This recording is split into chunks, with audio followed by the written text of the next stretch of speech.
Bismillahirrahmanirrahim. Assalamualaikum dan salam sejahtera. Selamat datang ke channel Cikgu Duan.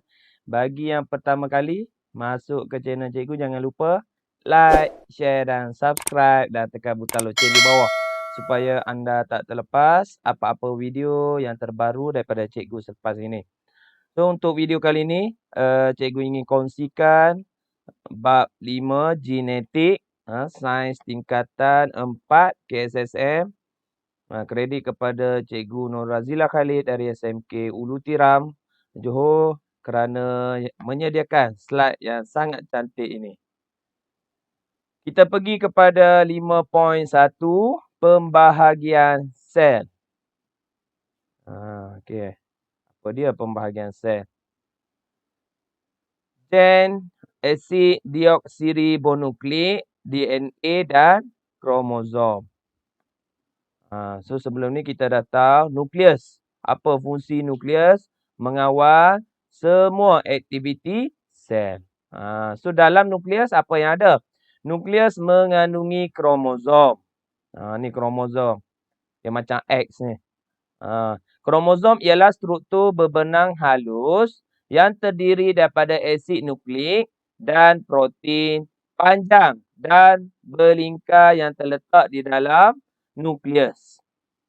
Okey, setiap kromosom mengandungi satu molekul panjang DNA. So dalam dia pula ada satu molekul yang panjang yang kita duk selalu sebut DNA. Yang ni lah. Okey, kromosom. Ni nukleus. Yang mengawal aktiviti sel. Kromosom. Ingat macam bentuk X ni.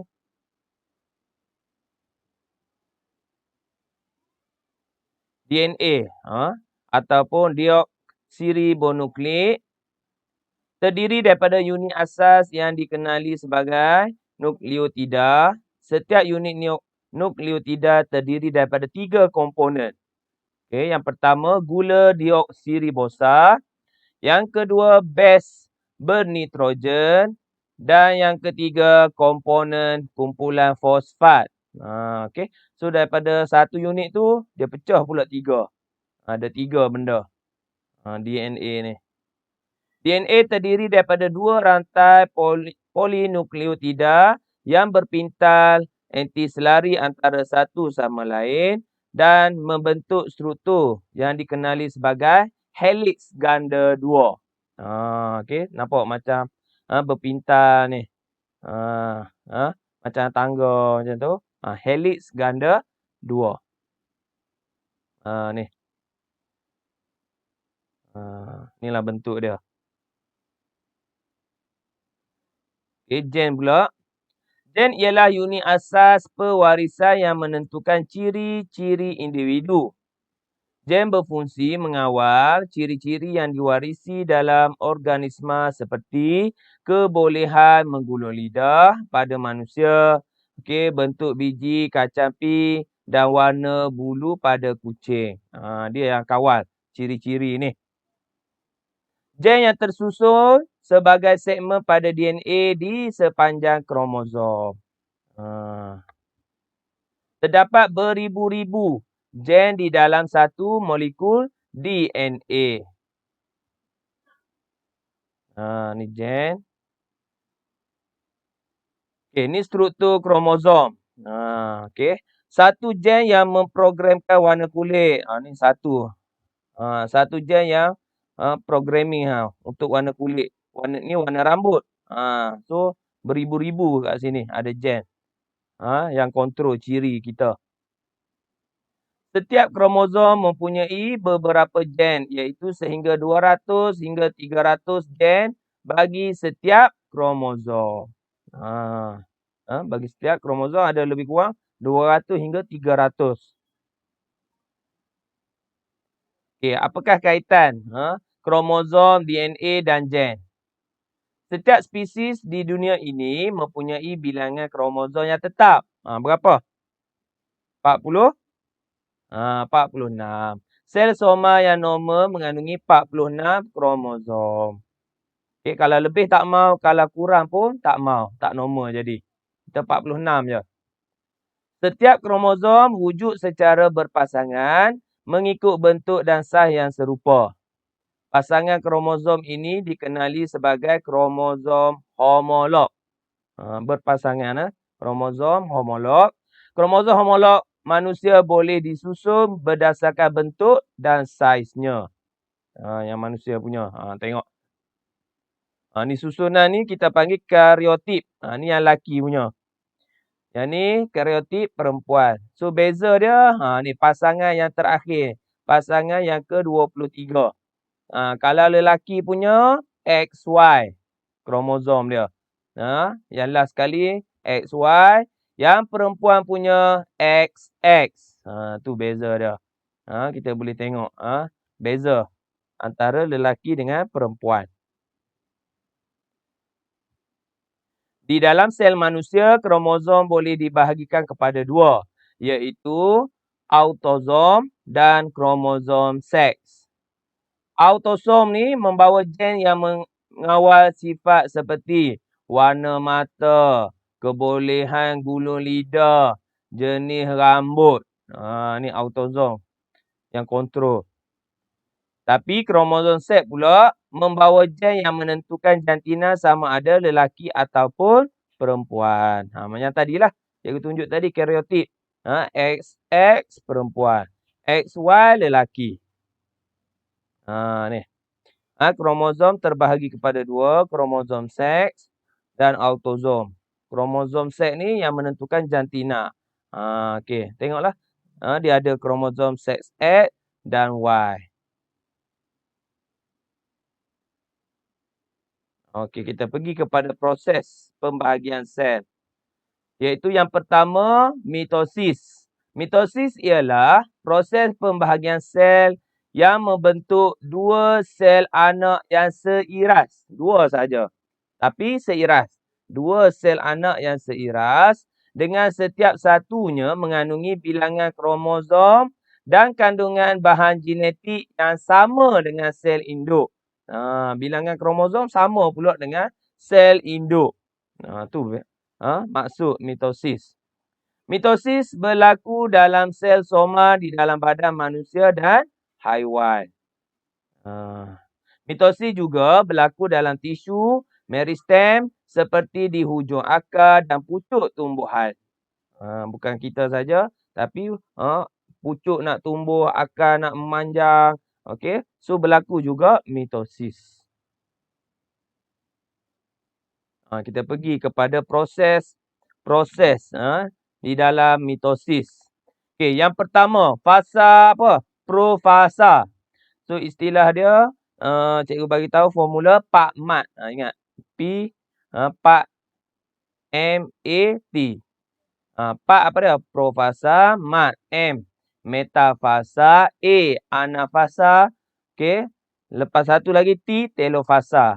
Okey, kita pergi satu-satu. Profasa. Apa yang berlaku pada fasa ni? Kromosom memendek dan menebal. Ni, dia jadi pendek, lepas tu dia tebal dan menjadi jelas kelihatan.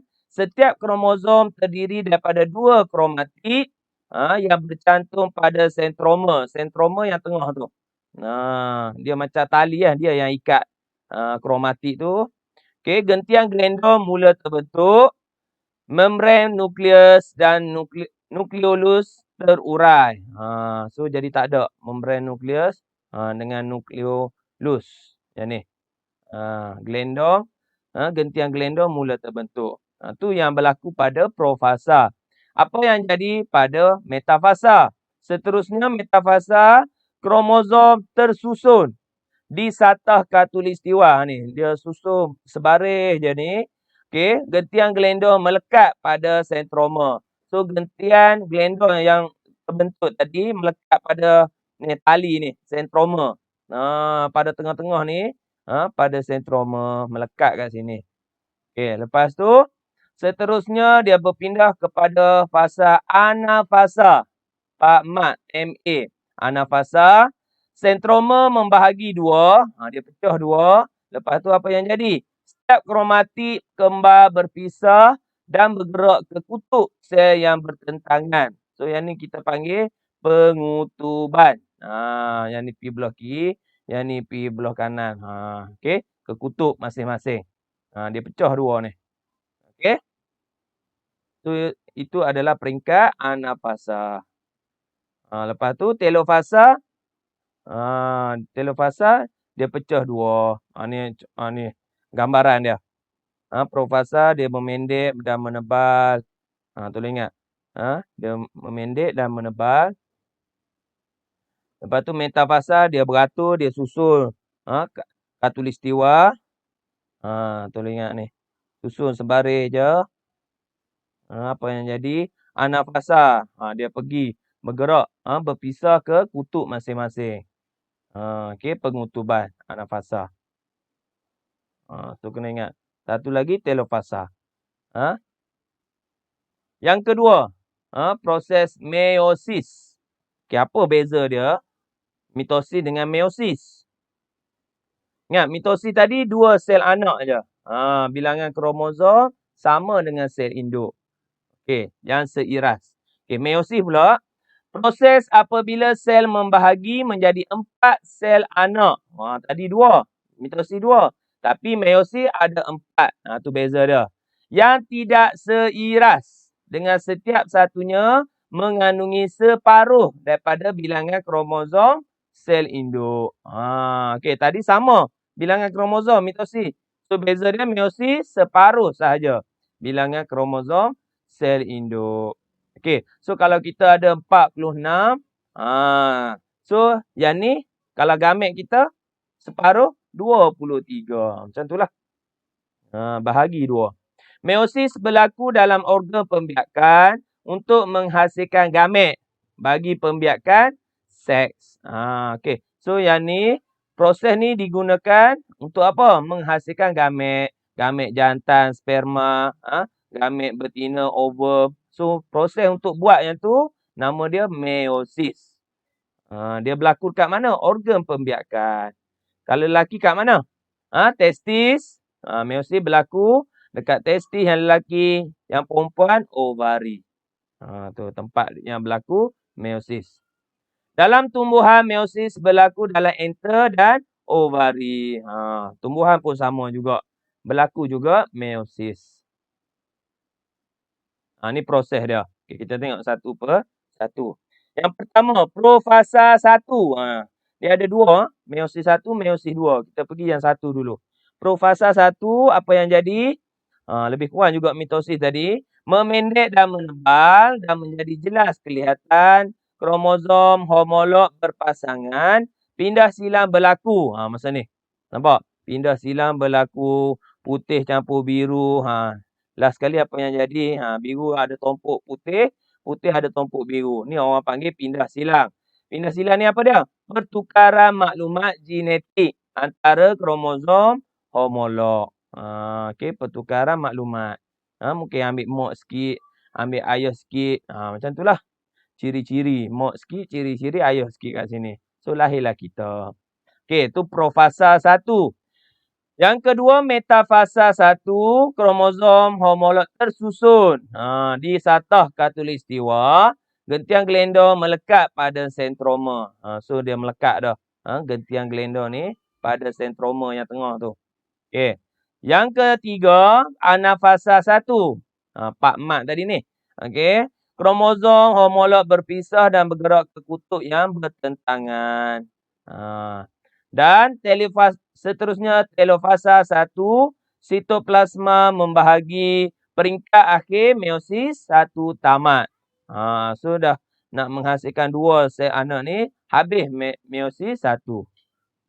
Seterusnya dia pergi kepada ni gambaran dulu. Profasa 1. Ni. Pendek, memendek dan menebal. Tu. Kromosom memendek dan menebal. Metafasa 1, dia tersusun ikut satah khatulistiwa. Lepas tu, dia pergi ke kutub. Ke kutub pengutuban. Okey. Seterusnya, ni. Ni mitosis tadi. Sambungan dia tadi. Telofasa kromatik sampai ke kutub bertentangan, membran nukleus dan nukleolus terbentuk semula. Sitoplasma membahagi, last sekali dua sel anak mempunyai bilangan kromosom dan maklumat genetik yang sama dengan sel induk terbentuk. So yang ni untuk peringkat yang terakhir tadi, mitosis. Okey. Ni telofasa 1. Yang ni berlaku masa meiosis 1.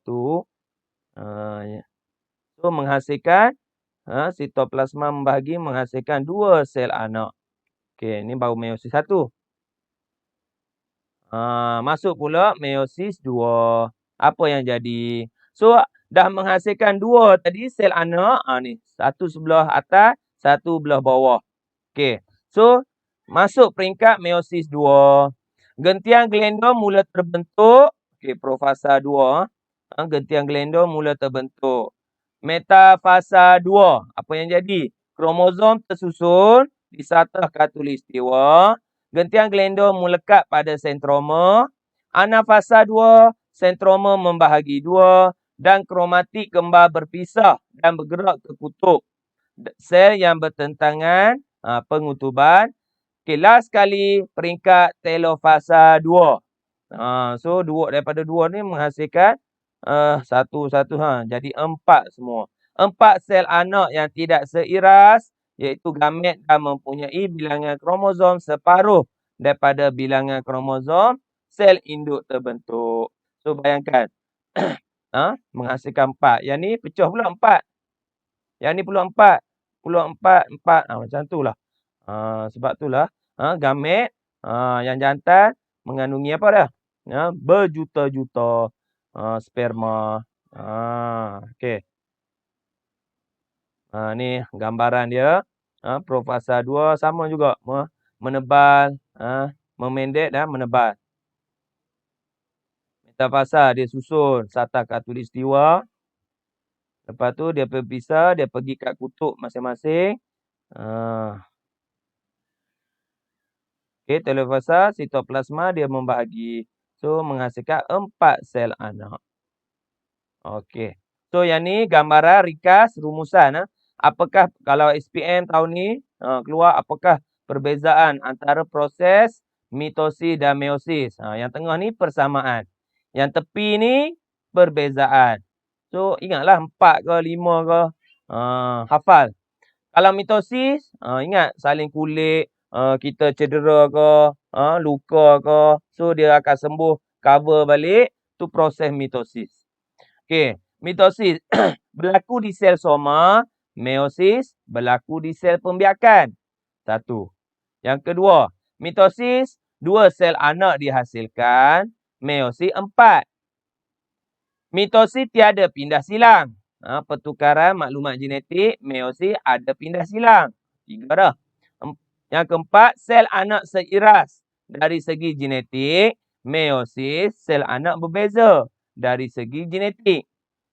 Mitosis tiada variasi. Meiosis ada variasi. Dan last sekali mitosis, bilangan kromosom. Sel anak sama dengan sel induk. Meiosis, bilangan kromosom. Sel anak separuh daripada sel induk. So, cikgu harap kamu hafal lah. Yang ni ingat pindah silang. Yang ni 2 sel anak. Yang ni 4 sel anak. Ingat yang tu. Yang ni sama bilangan kromosom. Yang ni separuh. Ingat macam tu sudah. Kepentingan mitosis dan meiosis. Penting ke tak? Mitosis penting untuk menggantikan sel yang rosak atau mati jika kita terluka ataupun cedera. Mitosis juga berguna dalam pembiakan seks bagi sesetengah organisma seperti ameba. Mitosis penting untuk pertumbuhan organisma. Meiosis penting untuk penghasilan gamet. Semua penting ni. Mitosis menghasilkan sel baru yang sama dengan sel induk. Wallahualam. So setakat itu saja perkongsian cikgu untuk kali ini. Kalau anda suka video cikgu, jangan lupa like, share dan subscribe dan tekan butang loceng di bawah. Sehingga berjumpa lagi dalam video akan datang dengan tajuk 5.2 Pewarisan. Wallahualam. Assalamualaikum.